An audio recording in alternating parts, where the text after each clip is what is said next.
हम सब ने बचपन से एक शब्द सुना, भगवान। घर के बड़ों से हमने सुना कि भगवान ऊपर रहते हैं, वो बहुत शक्तिशाली हैं।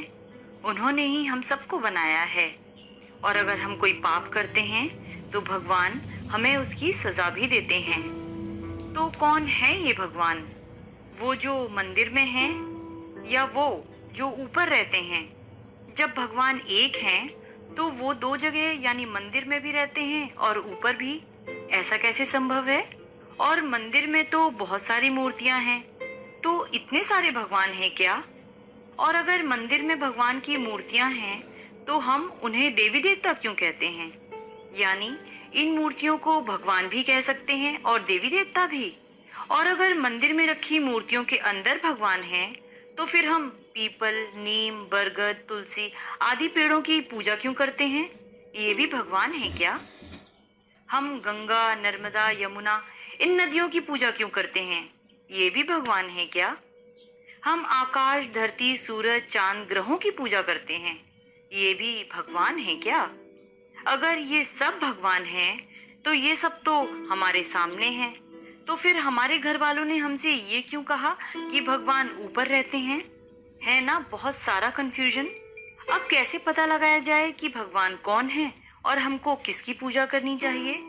चलिए एक छोटी सी कहानी के माध्यम से इसको समझते हैं। एक बार एक माता मिली, बड़ी भक्ति भाव वाली थी।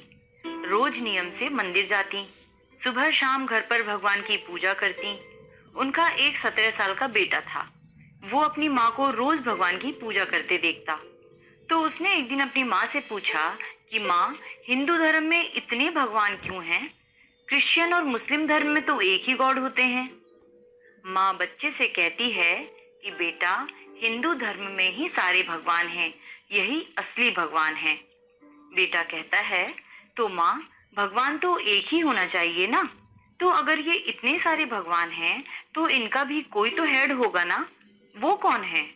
जिस तरह एक परिवार होता है उसमें इतने सारे लोग होते हैं, लेकिन कोई एक तो हेड ऑफ द फैमिली होता है ना, जिसे परिवार का मुखिया कहते हैं। तो ये सारे भगवानों का हेड कौन है? अब माँ भी सोचने लगती है और उस बच्चे के प्रश्न का उत्तर नहीं दे पाती। और इसीलिए वो माँ जब भी अपने बच्चे को कहती है बेटा मंदिर चलो, तो बच्चा मना कर देता है। मंदिर जाने के बाद मैं इतना कंफ्यूज हो जाता हूँ कि मैं अपने मन से किस भगवान की पूजा करूँ। तो उस बच्चे को लगता है कि वो मंदिर जाकर अपना टाइम वेस्ट कर रहा है, इसीलिए वो मंदिर जाना पसंद नहीं करता।